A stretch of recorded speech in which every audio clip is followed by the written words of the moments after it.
al recorte presupuestal o al gasto pues federal, y los demócratas están impulsando que no se descobije a migrantes, pero también el muro, entre que se recorta, entre que se le pone dinero no al muro, tiene hasta a contrarios. Bruno Ríos, nuestro colaborador desde Houston, Texas. ¿Cómo estás? Buenos días, te saludo con gusto acá en Hermosillo. Bueno, ¿cómo anda la cosa por allá, eh?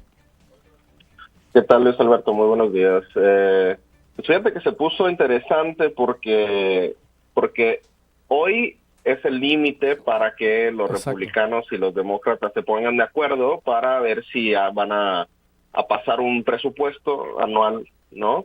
Y tienen una pugna impresionante porque Trump el año pasado anunció que iba a terminar con este programa que se llama DACA, por las siglas en inglés, que es una acción diferida para proteger a migrantes indocumentados que entraron de niños a los Estados Unidos, sobre todo menores de 10 años.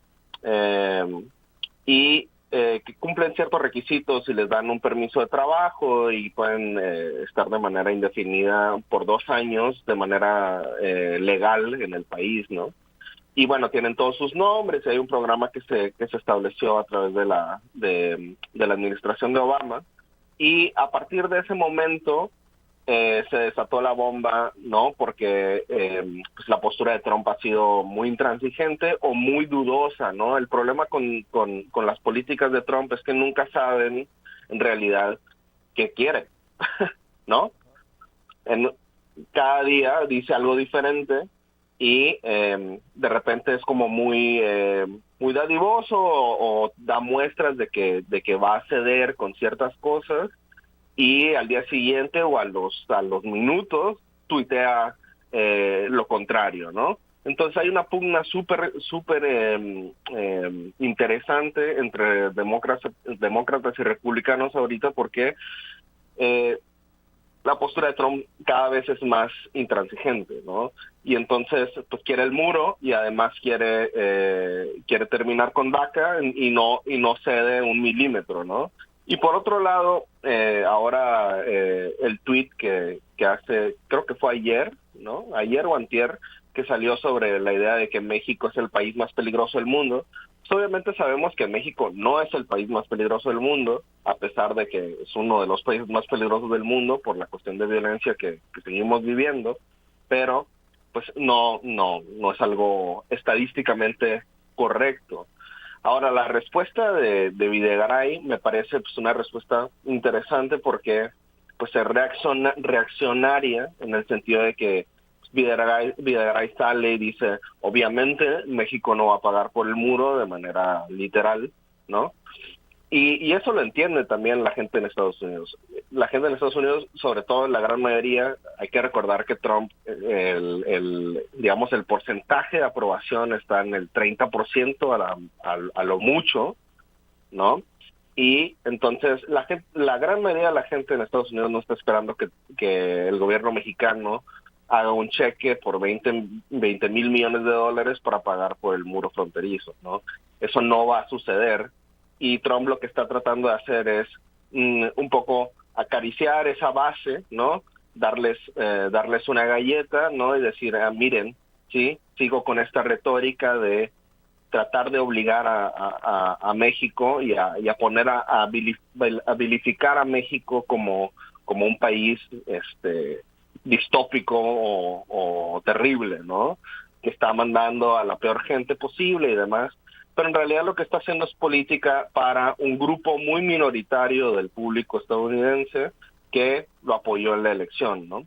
Y me parece que la reacción de Videgaray pues es solamente circunstancial, ¿no? Me pareciera interesante pensar cómo debería estar reaccionando el gobierno mexicano, ¿no? Y entonces en realidad lo que ha sucedido es que no se pueden poner de acuerdo y si no se ponen de acuerdo para el día de hoy, se cierra el gobierno. Ese es el problema, ¿no? Que las consecuencias son increíbles. Las consecuencias es que el gobierno se queda sin presupuesto, entonces minimiza a lo más mínimo indispensable su función, ¿no? Y eso es lo que está sucediendo en este momento con el problema migratorio y bueno, con la discusión que están teniendo, porque es una negociación que tiene como base el problema migratorio, ¿no? Y eso es en muy pocas palabras lo que está sucediendo, Luis Alberto.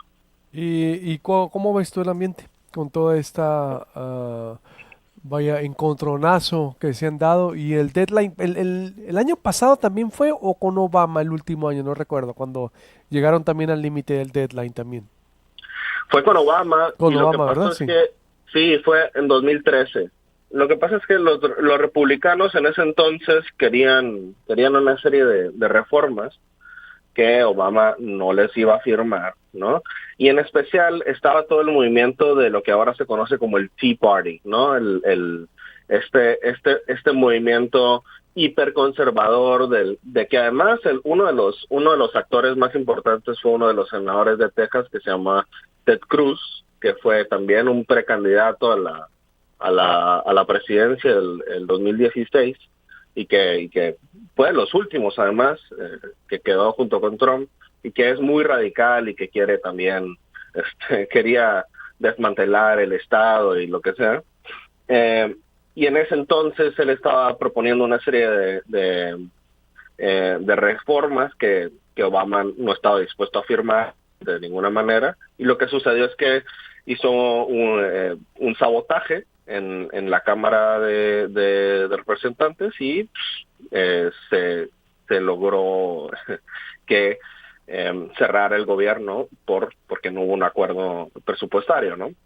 Y además estamos hablando de que es un presupuesto de 300 trillones de dólares. O sea, es una cosa, el nivel, la economía más grande del mundo, que es esta, está en pugna por un capricho, ¿no? De un grupo muy reducido de personas que pues, en este momento está en la Casa Blanca y hace unos años estaba en la Cámara de Representantes, ¿no? Entonces es un mecanismo sumamente interesante, ¿no? Pero sí, el ambiente lo que es de mucha angustia, sobre todo para los indocumentados, ¿no? Sobre todo para estos chavos que en su gran mayoría ya tienen los 20 y pocos, ¿no? Los Dreamers. Y que sí, los Dreamers, y que están en la universidad y que están esperando, pues, que tienen ya por lo menos 2, 3 años con este permiso de trabajo y que pues, en marzo se les acaba a todos y son millones de personas. ¿Qué van a hacer estos chavos? Pues de repente tienen un registro y tienen una vida y tienen un trabajo y tienen oportunidades de crecer y están haciendo carrera y de repente por un capricho pues, viene el gobierno y le dice, no, tú pues ya se te acabó y tú te vas de regreso a México, un lugar en donde nunca has vivido, ¿no? Es un problema muy serio y además es un problema económico muy serio. ¿Qué va a pasar con esos trabajos? Entonces no es algo tan sencillo, ¿no? Y los demócratas lo están usando como pues una manera de ejercer presión, ¿no? Obvio, y pues evidenciar también, ¿no? El antimexicanismo de Trump y políticamente. Pues veremos, Bruno, conclusiones, estaremos ya, yo creo, no sé si esto se llegue al límite, si la liga se rompa, pero por lo menos está más que estirada, ¿no? Está muy estirada y ya veremos qué sucede hoy. Lo que es interesante estar pendiente es si Trump va a ceder, ¿no? Que es probable que puedan llegar a un acuerdo, por lo menos a corto plazo, para seguir negociando, digamos, un mes, ¿no? Entonces, lo que están tratando de hacer es ahorita pasar una ley o sea, un presupuesto de un mes para seguir con las negociaciones sin que el gobierno tenga que cerrar, ¿no? O tenga que estar al mínimo porque y entonces en conclusión básicamente eso es lo que va a suceder, ¿no? Ahora habría que ver si la respuesta de México es la adecuada. A mí me parece que en pocas palabras la respuesta de México si el gobierno mexicano está queriendo ser nacionalista con este tema, me parece que es inútil, ¿no? Yo creo que México tiene que hacer aliados con la gente en Estados Unidos que sí está a favor de una relación bilateral, ¿no? Y obviamente no es con el gobierno de Trump, es con otra gente que está dentro del gobierno más amplio de los Estados Unidos y sobre todo con el pueblo americano. El pueblo americano no tiene ningún problema con México en la gran mayoría de los casos, ¿no? Hay que recordar que el apoyo de Trump es minoritario, ¿no? Que a pesar de que ganó la elección, pues Hillary Clinton tuvo 3 millones de votos más, ¿no? Entonces tenemos que considerar eso y me parece que el gobierno mexicano también no debe ser reaccionario a los tweets de Trump. Tiene que Cada vez ser proactivo. hasta menos, la verdad, ya enfada, ¿eh? Ya un año es otra vez, ya como que es, está bien, es Trump, ¿no? Es decir, ya Ujú. hasta, o no sé en Estados Unidos cuál es, o sí se toman en serio todo lo que dice su presidente. Lo- digamos que estamos en una disyuntiva siempre, ¿no? Híjole, ya volvió a tuitear, ¿y ahora qué fue, no? Es como una constante angustia, ¿y ahora qué dijo, no? Cada mañana nos levantamos, porque además tuitea como a las 4 de la mañana, ¿no? Entonces toda la gente se levanta con las notificaciones de Twitter diciendo, híjole, ¿ahora qué dijo, no? Eso está buena, Entonces, fíjate, ya no te levantas con el periódico, te levantas con el tweet. no, con Twitter, sí, con el Increíble, ¿eh? tweet del presidente además, ¿no? Entonces, por un lado ahí está como la idea de que, bueno, es un tweet, ¿no? Y pero es el presidente. Entonces, sí hay gente que le sigue teniendo como le da mucha importancia a los tweets, y al mismo tiempo hay un hartazgo, ¿no? Diciendo, incluso los propios republicanos y sus propios, digamos, la base que los sigue apoyando, dicen, por favor, ya el Twitter no. Pero bueno, a él no le importa, ¿no? Él está contento con el Twitter y pues, a ver qué sucede, porque además ha sido un problema, ¿no? Totalmente. Gracias, mi estimadísimo Bruno Ríos, y estaremos en contacto contigo ahí para los temas de Estados Unidos también. Un abrazo. Excelente, Luis Alberto. Buenos días. Buenos días.